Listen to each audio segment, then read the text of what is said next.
HIV एक ऐसा virus है, उसके बारे में तकरीबन हर इंसान को कुछ न कुछ तो पता होता है, लेकिन एचआईवी फैलता कैसे है और किन इंसानों को एचआईवी सबसे पहले पकड़ता है। देखो, जनरल जो इंफॉर्मेशन है उसका तो हर इंसान को पता होता है, जैसे अनप्रोटेक्टेड तरीके से यौन संबंध बनाने से एचआईवी फैल जाता है, या फिर इन्फेक्टेड सुई, जो एचआईवी इन्फेक्टेड सुई है उससे अगर आप ड्रग्स लेते हैं तो भी एचआईवी फैल जाता है, या फिर आप मल्टीपल पार्टनर से यौन संबंध बनाते हैं तब भी एचआईवी होने का खतरा सबसे ज्यादा होता है। लेकिन इसके अलावा भी एक ऐसी कैटेगरी है जिसके अंदर एचआईवी बिल्कुल चुपके से चला जाता है। वो कौन से इंसान है जिसके अंदर एचआईवी चुपके से चला जाता है और उसको पता भी नहीं चलता? बहुत दिनों के बाद, जैसे मान लो 6 महीने बाद, साल 2 साल के बाद, जब उसको बुखार चढ़ना शुरू होता है, फिर उसको पता चलता है टेस्ट करवाने के बाद कि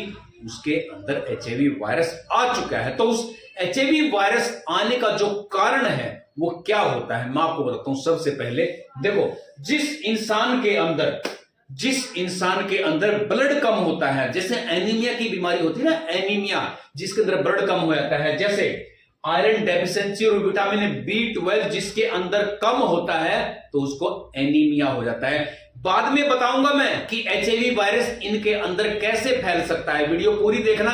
सबसे पहले मैं आपको बताऊंगा किन इंसानों के अंदर एचआईवी सबसे पहले फैलने का डर होता है और क्यों होता है। देखो, दूसरा नंबर थैलेसीमिया। थैलेसीमिया क्या होता है?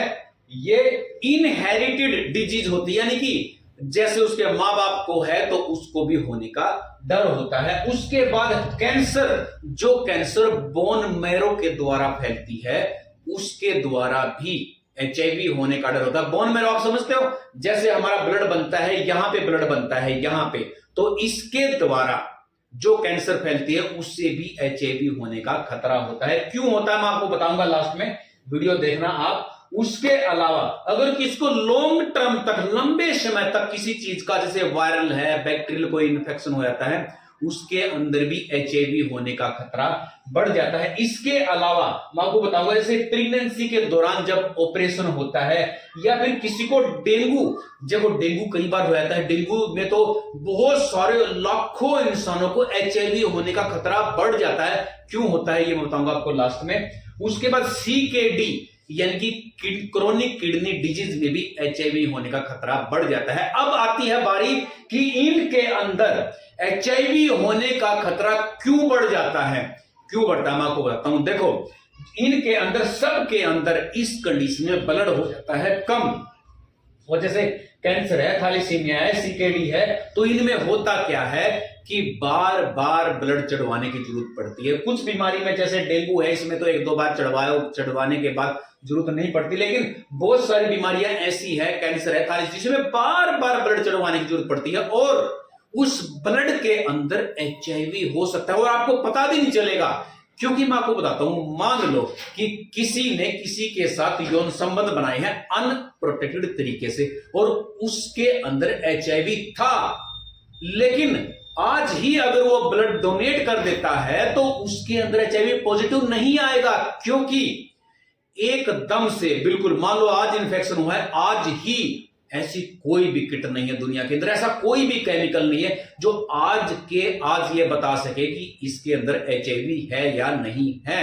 क्योंकि एचआईवी का एक विंडो पीरियड होता है 23 से 90 दिन का। कुछ किटें, कुछ रिजेंट्स आते हैं रिजेंट्स मार्केट के अंदर, लेकिन वो भी सेम डे नहीं बता सकते, उनका भी कम से कम 23 दिन से वो 10 दिन कर देते हैं। यानी कि इन्फेक्शन होने से, यानी कि जिस दिन एक्सपोजर हुआ है, जिस दिन आपने यौन संबंध बनाए हैं अनप्रोटेक्टेड तरीके से, उसके 10 दिन के बाद कुछ टेस्ट हैं जो आप कर सकते हैं, जैसे NAT टेस्ट है, न्यूक्लिक एसिड जिसको बोलते हैं, P24 टेस्ट है, 11 दिन के बाद करते हैं। जैसे टाइम बढ़ता जाता है, 14-15 दिन के बाद आप रैपिड टेस्ट कर सकते हैं एचआईवी का, उसके बाद फिर एलिजा, काफी सारे टेस्ट होते हैं, लेकिन सेम डे चेक करके बताने के लिए कोई भी टेस्ट नहीं हो। और उसी कारण से एचआईवी एक नॉर्मल इंसान के अंदर ट्रांसफर हो जाता है ब्लड के थ्रू और उसको पता भी नहीं चलता। क्यों? क्योंकि वो ब्लड बार बार लेता है। क्यों? क्योंकि थैलेसीमिया जिसको होता है उसमें बार बार ब्लड कम होता है और हर बार बाहर से ब्लड की जरूरत पड़ती है, और कभी न कभी उसके अंदर HIV जैसी, वो वैसे तो और सारी बीमारियां भी हो सकती हैं, हेपेटाइटिस बी भी हो सकता है, सी भी हो सकता है, और भी काफी सारी बीमारियां हो सकती हैं, लेकिन यहां बात हम कर रहे हैं HIV की।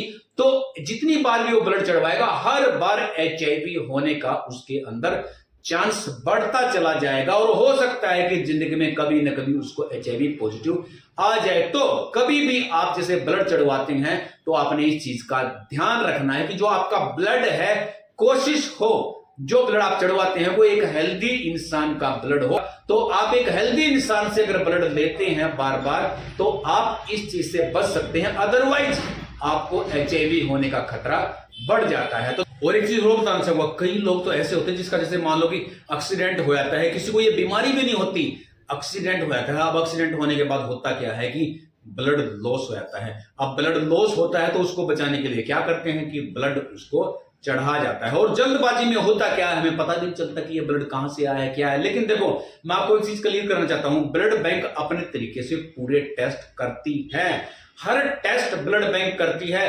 अपनी जितनी उसकी पॉसिबिलिटी होती है, जितनी कैपेबिलिटी होती है, हर बीमारी को पकड़ने की कोशिश करती है, और जिस भी ब्लड में ऐसा कोई इन्फेक्शन आता है उसको ब्लड बैंक हटा देती है। लेकिन जब किसी चीज का विंडो पीरियड्स पूरा नहीं होता तो वहां ब्लड बैंक भी अपने हाथ खड़े कर देती है, क्योंकि ब्लड बैंक भी यानी कि ऐसी कोई भी किट नहीं है जो उस ब्लड के अंदर सेम डे इन्फेक्शन को पकड़ सके। उसके बाद जैसे प्रेगनेंसी है, प्रेगनेंसी में भी कई बार ब्लड लॉस हो जाता है, तो लॉस हो जाता है तो फिर उसको भी अचानक ब्लड की जरूरत पड़ती है। तो देखो हमारी तो एडवाइस ये है कि हमेशा अपने आप को रखो फिट, हेल्दी और अच्छी डाइट खाओ कि जिंदगी में आपको कभी भी ब्लड चढ़वाने की जरूरत ना पड़े। और जो प्रेग्नेंट होती हैं लेडी, उनको भी हम ये एडवाइस देना चाहेंगे कि अपना जो ब्लड है कम से कम 12 ग्राम से ऊपर रखें, तो क्या होगा कि आपको ब्लड चढ़ने की जरूरत है वो कम पड़ेगी तो आपके अंदर HIV जैसे और भी वायरस होते हैं